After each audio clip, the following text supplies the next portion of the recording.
semana.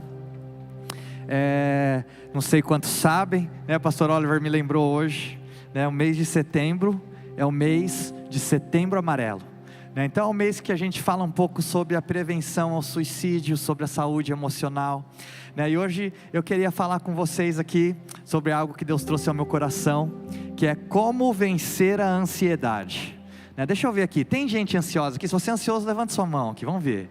Que isso, gente. Se o irmão, né, você está com a sua esposa, ela não levantou a mão, dá um cutucão nela, né? Fala, amor, levanta a mão aí, hein? Brincadeira, né? Mas uma coisa interessante é que não existe emoção ruim. Sabia disso? Né? A gente costuma separar as emoções entre boas e ruins. Alegria é bom, tristeza é ruim, né?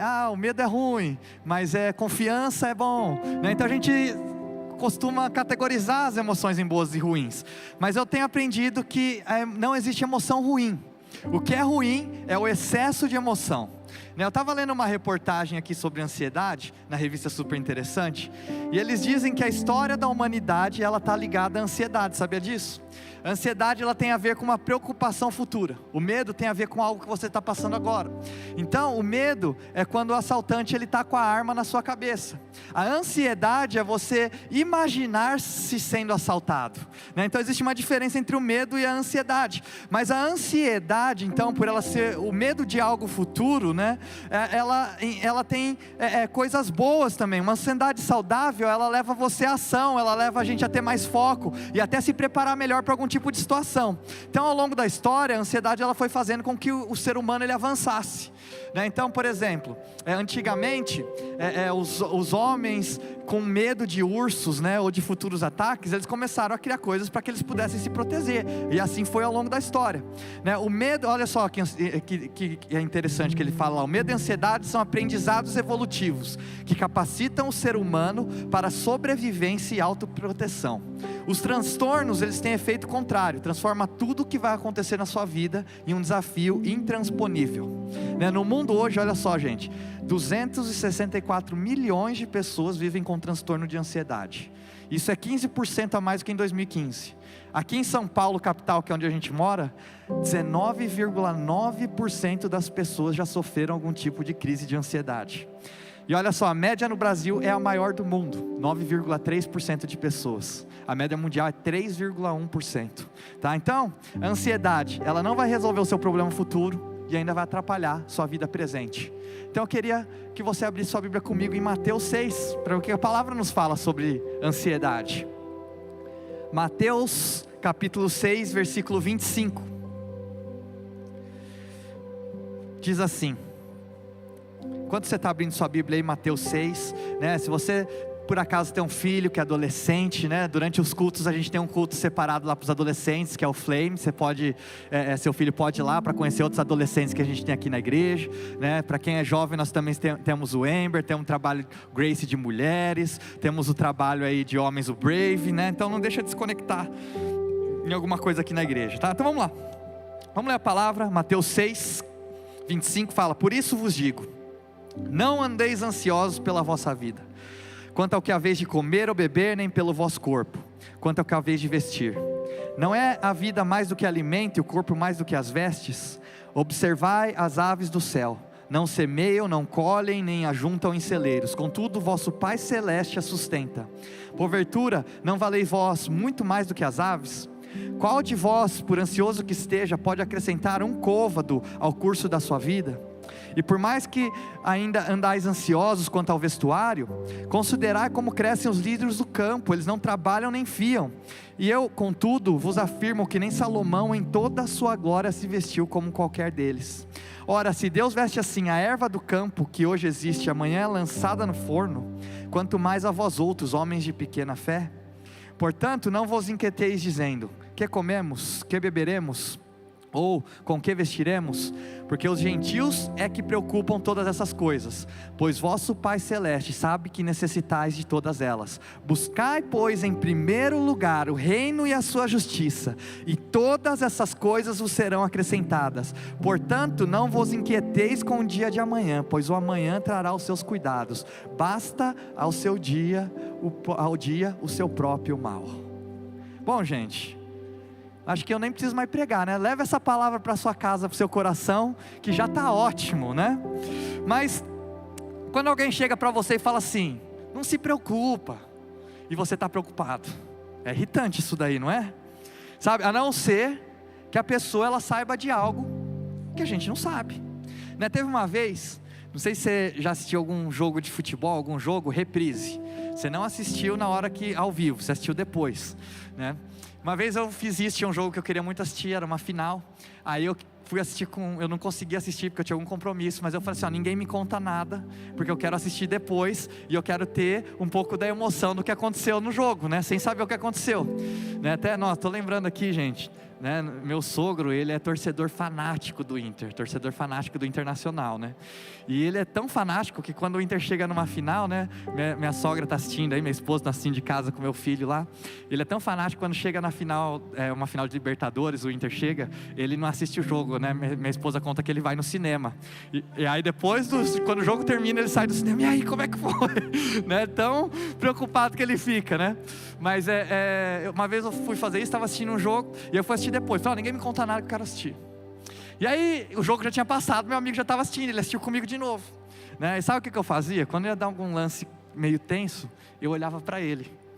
E aí, se ele estava de boa, eu falava, acho que não vai acontecer nada agora. Se eu via que ele estava meio assim, eu sabia que ia acontecer alguma coisa, né? Então, Jesus, ele está falando para você, não fique ansioso.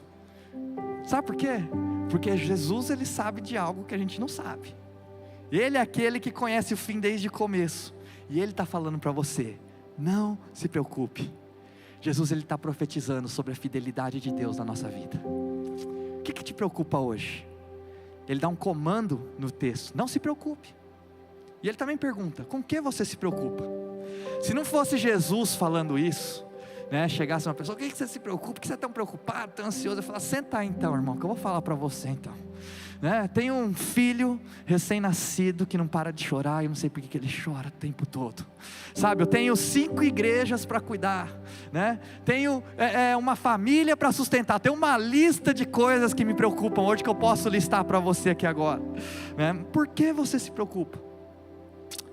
E eu comecei a pensar que muitas vezes as razões pela qual a gente se preocupa é que, sendo honesto, é saber se a gente tem dentro de nós as ferramentas e a força para lidar com o que acontece com a gente, né? Como pastor, por exemplo, eu me preocupo muitas vezes no motivo pelo qual você vem aqui para a igreja.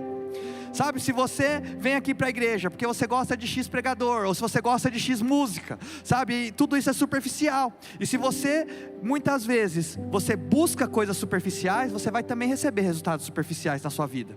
Sabe, as pessoas elas vêm na igreja para consumir algo, para buscar coisas de maneira egoísta. E com isso, se você vem dessa maneira, você vai acabar tendo resultados vazios aqui dentro. Por que você se preocupa? Sobre o que você se preocupa? Sabe, o que faz você acordar de madrugada?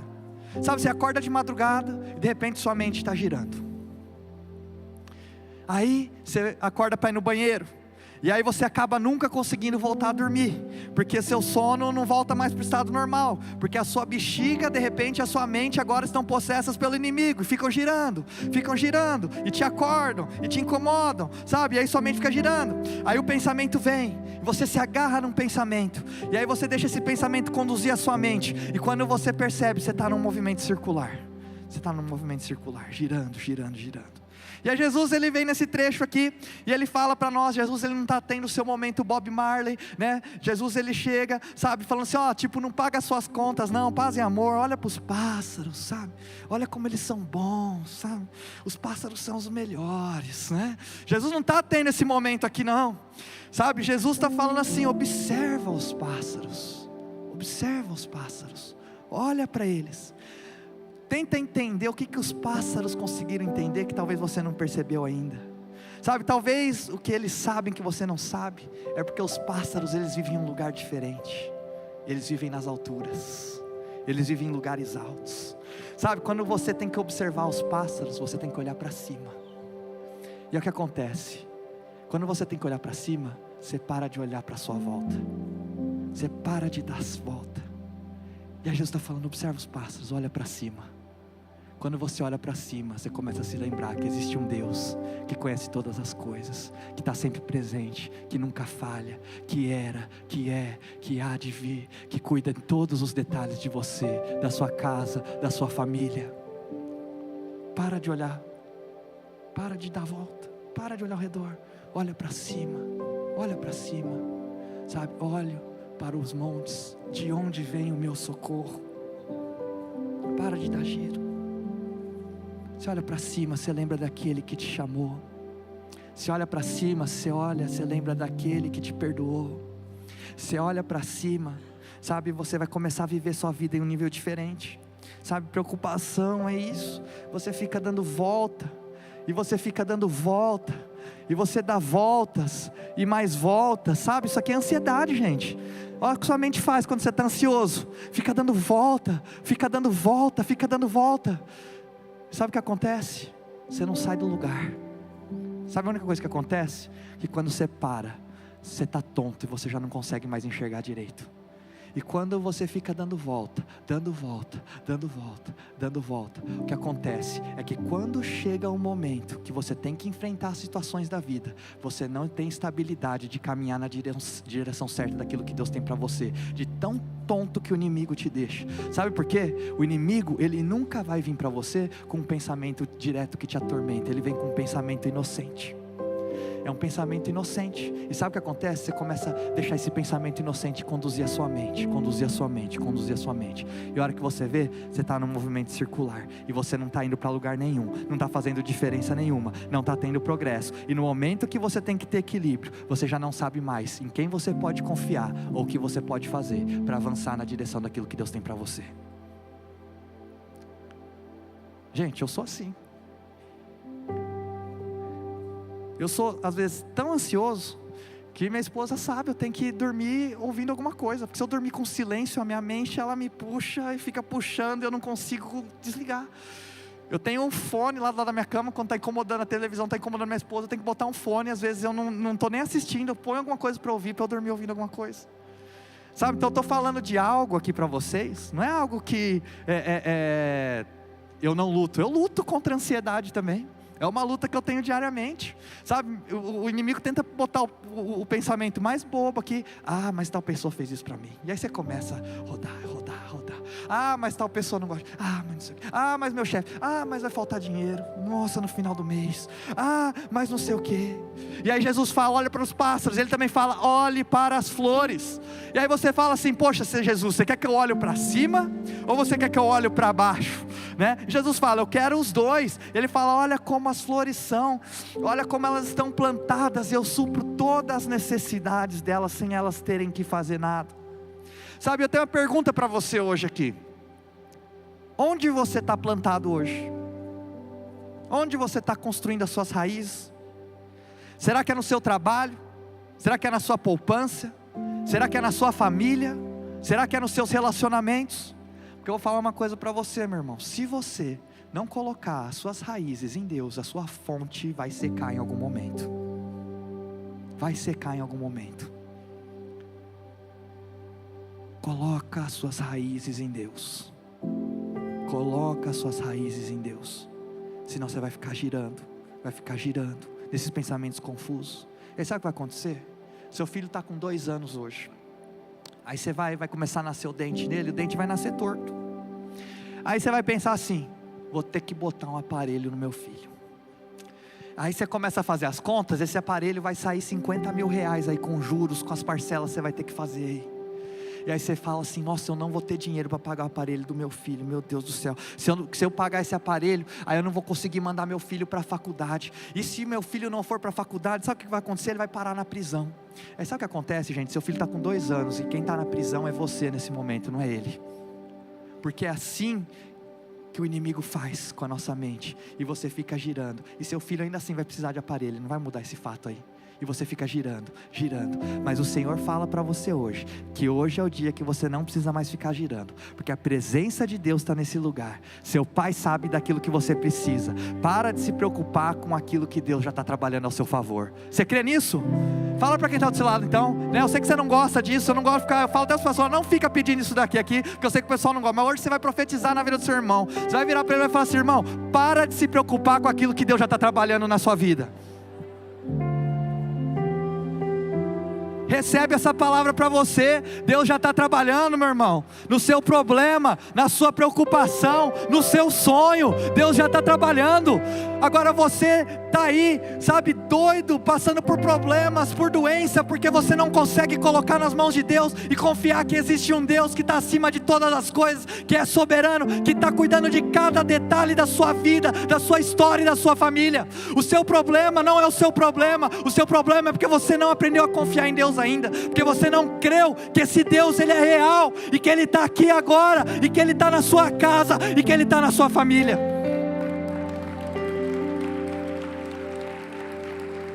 Eu quero que você saia aqui hoje entendendo que você não tem que aprender a resolver o seu problema, você tem que aprender a confiar em Deus. Se você aprender a confiar em Deus, você vai ter força para lidar com o seu problema. Hoje você não tem força porque você está tentando resolver as coisas de outra maneira. Você está achando que Deus não é real, que Ele não existe. Você não está dando acesso para Ele na sua vida e na sua família. Eu creio em Deus. Sabe, eu vou lendo a palavra de Deus e parece que se resume uma coisa: você crê ou não crê que Deus existe? Você crê ou não crê que Deus é real? Você crê ou não crê que Deus ele é por você, que Ele não é contra você? Se resume a isso, gente.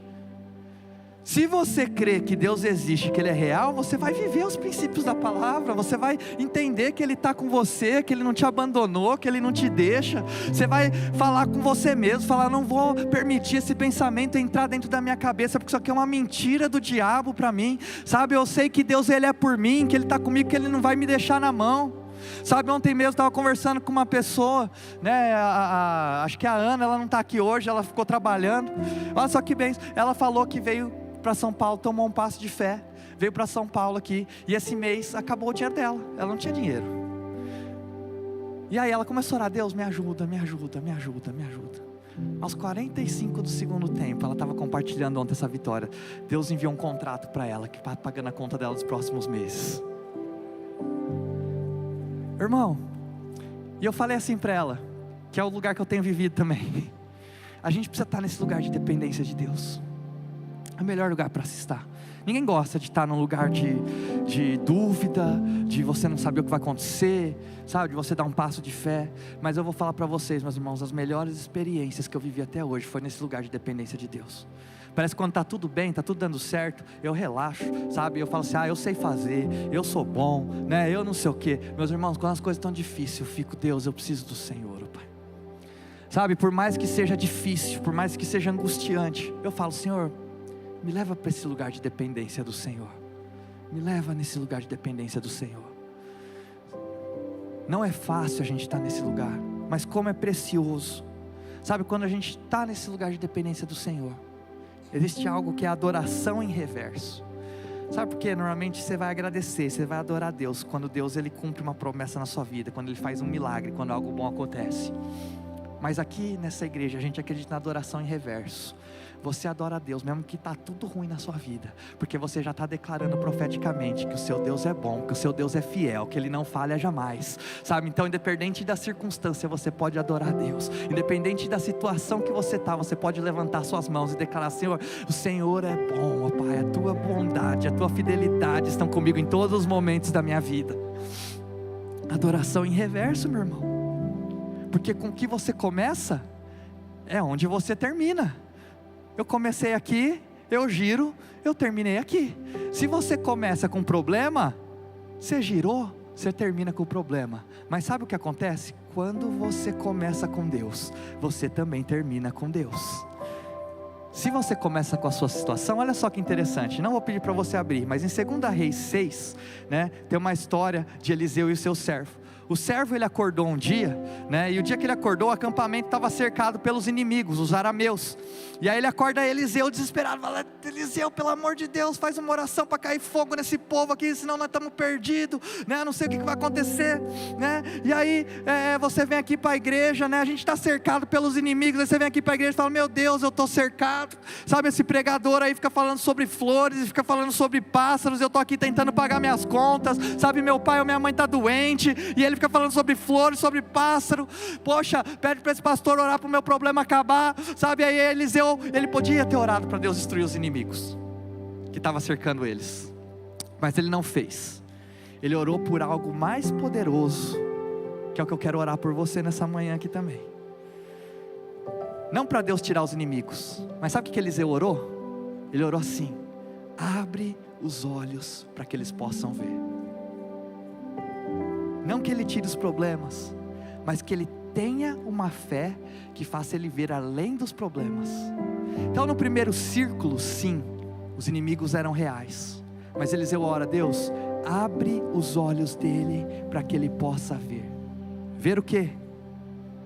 Que tem mais de nós do que deles. E quando Deus abre os olhos daquele servo, sabe o que ele vê? Um exército super numeroso de anjos no segundo círculo, cercando aquele círculo que estava cercando os inimigos. O primeiro círculo ele fala: eu estou cercado, eu estou derrotado, não tem nada que eu possa fazer, e é uma verdade.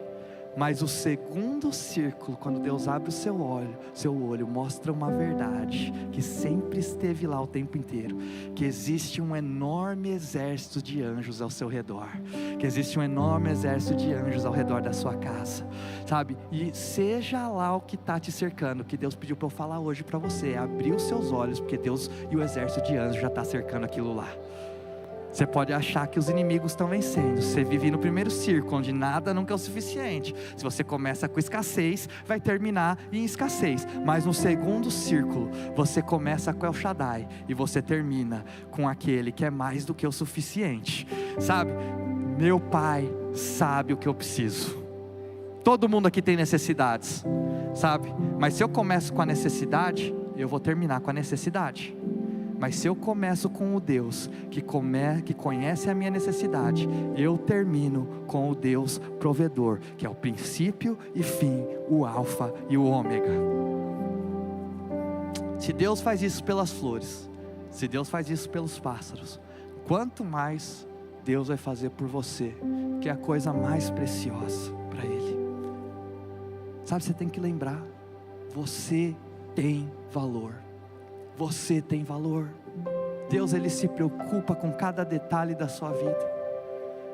E quando a gente está passando pelas dificuldades, a coisa mais fácil que tem é a gente esquecer isso. No versículo 33 ele fala assim: porque os gentios é que procuram todas essas coisas, pois vosso Pai Celeste sabe que necessitais de todas elas. Mas ele fala: buscai pois em primeiro lugar o seu reino e a sua justiça, e todas as coisas vão ser acrescentadas. Gente, ó como é circular. Há 2000 anos atrás eles se preocupavam com o quê? Com o que comer, com o que beber, com o que vestir. É o que a gente se preocupa hoje. Tudo é circular. Ah, mas os impostos, mas o preço da gasolina, e você fica dando voltas. Mas se você, a palavra de Deus está nos falando aqui, se você começar pelo reino, você vai ter as coisas. Buscai pois em primeiro lugar o seu reino e a sua justiça, e todas as coisas serão acrescentadas. Sabe por quê, gente? Você protege o que você valoriza. E eu entendo que uma das coisas que todo mundo aqui mais valoriza é poder ter paz. E paz é um negócio estranho, porque na minha vida, sabe, sempre que eu tive falta de paz, não foi por causa da situação, mas foi por falta de prioridade.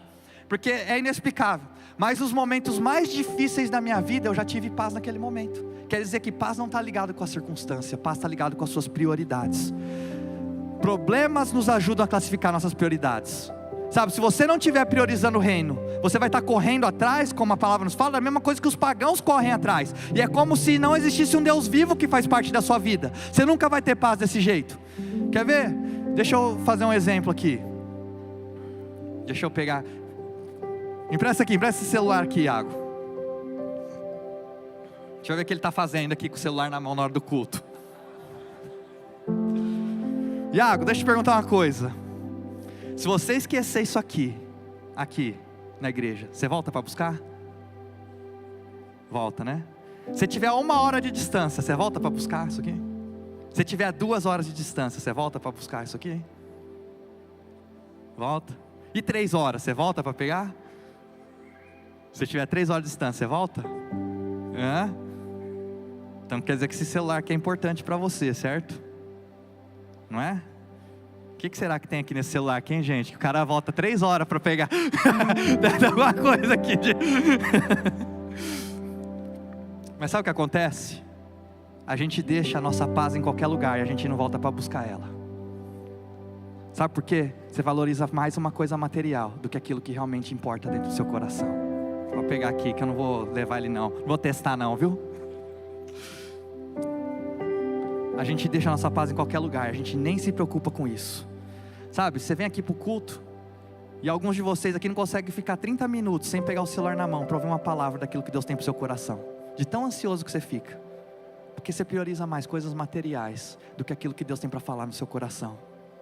Se começa em você, meu irmão, termina em você.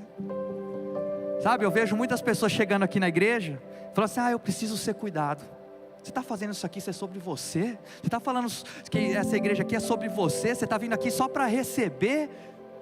Sabe, meu irmão, isso aqui não é sobre você não, isso aqui não é sobre mim, isso aqui não é sobre nenhum de nós não, isso aqui é sobre o Rei dos Reis, isso aqui é sobre Jesus, é sobre Ele. E se você está vindo aqui e está fazendo esse lugar ser sobre você, você está no lugar errado, meu irmão. Esse lugar aqui não é sobre você não, esse lugar aqui é sobre Deus, é sobre Jesus, é sobre o que Ele fez por nós. E agora não é mais sobre você, mas é o que você pode fazer pelos outros. Ninguém está cuidando de mim. Meu irmão, vai cuidar dos outros. Sabe por quê? O que a palavra, se você está sentindo falta de algo, vai você fazer. Porque a palavra de Deus está falando aqui, se você priorizar o meu reino, todas as coisas eu vou te dar, eu vou te acrescentar todas as coisas. Então, meu irmão, você não acredita no que eu estou falando? Você está sentindo necessidade de algo? Vai, faz por alguém, e você vai ver Deus expandindo isso daí na sua vida. Porque Ele está falando, se você cuidar das minhas coisas, eu vou cuidar das suas também. Sabe qual que é o problema? Você vem aqui para a igreja só para cuidar de você e das suas coisas. Você não prioriza as coisas de Deus. E aí você fala, cadê a paz? Cadê a provisão? Cadê? Como que eu posso confiar? Por que essas coisas estão acontecendo na minha vida? Porque você só pensa em você. Você é egoísta. E você faz até a igreja ser sobre você. Você faz a sua família ser sobre você. Os seus relacionamentos. Mas eu não gostei daquilo que ele falou para mim. Daquilo. Meu irmão, isso aqui não é sobre você. Enquanto você não entender isso, você não vai poder experimentar da paz que excede todo entendimento. Você quer ter paz? Tem a ver com prioridade, tem a ver com ordem. Você prioriza tantas outras coisas, mas você prioriza Deus. Sabe, qualquer coisa que aparece, você deixa de vir no culto domingo, de trazer sua família aqui. Mas eu tenho que trabalhar. Mas eu tenho que, à noite eu tenho um compromisso. Mas por quê? Você não está priorizando Deus, meu irmão. Você não está priorizando Deus. Você não prioriza Deus, você não prioriza o reino. Você quer viver as promessas? Não tem como uma coisa estar linkada à outra. Se você quer experimentar essa paz, começa a priorizar o reino. Começa a priorizar aquilo que Jesus prioriza. Começa a dar valor para aquilo que Jesus dá valor. E aí você vai ver as coisas serem acrescentadas na sua vida. Mas enquanto você ficar buscando as coisas, você vai perder o reino. Mas quando você buscar o reino, as coisas vão começar a chegar até você. Eu creio nisso, eu tenho vivido isso na minha vida todos os dias. Está na hora de você decidir o que é prioridade na sua vida. Você está priorizando o quê? Eu priorizo Deus. Tá, a primeira coisa que você tem no domingo, você falta no culto. Eu priorizo Deus. A primeira coisa que você tem de outro compromisso, você falta no seu RG. Eu priorizo Deus. Tá, você só vem aqui no culto de domingo, você não serve, você não ajuda, você não participa de nada. Meu irmão, você está priorizando você. Você não está priorizando Deus. E aí você quer, Deus, provê para mim. Deus, eu quero essa paz, Deus. Ele está falando aqui, você quer isso aqui? Eu te dou. Mas você tem que colocar o meu reino em primeiro lugar. Você tem que colocar minhas coisas em primeiro lugar. É uma luta, irmãos. Essa é a maior luta que a gente tem. É tirar o eu do centro e colocar Deus no centro. Só que enquanto você não fizer isso, você vai ficar sofrendo a vida inteira. Quanto antes você entender isso, antes você vai poder viver as promessas que a palavra de Deus tem para nós. Sabe, não adianta nada eu ficar aqui, comecei falando de um monte de promessa. Promessa boa do que Deus tem para você. Agora eu estou falando para você como que você alcança essa promessa. Meu irmão, não é fácil não. E aí tem muito pregador por aí que só fala da promessa, mas não fala como é que faz para alcançar ela. Aí você fica ouvindo a promessa, eu quero para minha vida, mas você não faz nada para ter ela, dentro de você. Buscai em primeiro lugar o reino de Deus e a sua justiça, e todas as outras coisas te serão acrescentadas. Hoje a gente tem a geração mais empoderada da história, não é verdade? Uma geração que é livre, sem tabus, que não tem compromisso com nada, sabe? Não precisa ter compromisso com casamento, não precisa ter compromisso com filho, não precisa ter compromisso com família, sabe? Que tem drogas disponíveis em qualquer lugar e até agora começando a ser legalizadas, tem sexo para todo canto, sabe? Tem tudo o que quer na hora que quer. Só que sabe o que é essa geração também? É a geração mais depressiva e ansiosa da história. Cadê a felicidade, meus irmãos? Cadê? Cadê a paz, meus irmãos? Cadê? Não temos. A gente foi enganado. Sabe por quê? Porque a ausência de regras, a ausência de princípios não liberta ninguém. Pelo contrário, torna a gente escravos dos nossos desejos. Uma busca incessante por prazer e da nossa carência. Sabe, uma tentativa o tempo inteiro de preencher um vazio gigante existencial que existe dentro de cada um de nós. Só pode ser preenchido por Deus. Sabe, você tem que começar o seu dia girando na direção correta. Você não vai começar o seu dia vendo notícias. Você não vai começar o seu dia conversando com a pessoa X ou Y. Você não vai começar o seu devocional pedindo, não, meus irmãos. Você vai começar com Deus. Você vai começar com a fonte. E é nele que você vai construir as suas raízes. É nele que você vai ficar plantado. Sabe? Que o pássaro aprendeu, se eu olhar para cima, ou se eu ficar plantado como as flores, o meu Deus vai suprir todas as minhas necessidades. Eu não preciso olhar para amanhã e ficar preocupado, porque eu posso descansar na bondade do Senhor. Quando você começa com Deus, você termina com Deus. E a situação que você está hoje, não necessariamente vai mudar. Mas a nossa oração hoje, como igreja, é que Deus possa abrir os nossos olhos, para que a gente possa ver o segundo círculo de anjos que estão ao nosso redor, cuidando de todos os detalhes da nossa vida. Amém? Feche seus olhos. Quero ler 2 trechos aqui para você, e eu queria que você recebesse isso para a sua vida. O Senhor é o teu guardador, o Senhor é a tua sombra à tua direita. O sol não te molestará de dia, nem a lua de noite. O Senhor te guardará de todo mal. Ele guardará a tua alma. O Senhor guardará a tua entrada e a tua saída, desde agora para sempre. E Filipenses fala: não andeis ansiosos por coisa alguma. Antes, as vossas petições sejam em tudo conhecidas diante de Deus pela oração e súplicas com ação de graça. E a paz de Deus, que excede todo entendimento, guardará o vosso coração e a vossa mente em Cristo Jesus. Amém, Senhor. Eu declaro a tua paz, Pai, sobre a mente de cada irmão aqui, Senhor. Pai, assim como o profeta Eliseu orou, Pai, que o Senhor abra os nossos olhos hoje, Pai, para que a gente possa ver além, Senhor. Para que a gente possa ver além, Senhor. Além dos problemas, além das dificuldades, além dos nossos medos, além das nossas angústias, ó Pai. Mas que a gente possa ver além, ó Pai, e a gente enxergar que o Senhor está presente em todos os momentos da nossa vida, Pai. Tu és o Deus que não falha, que não nos abandona jamais. Obrigado, Jesus.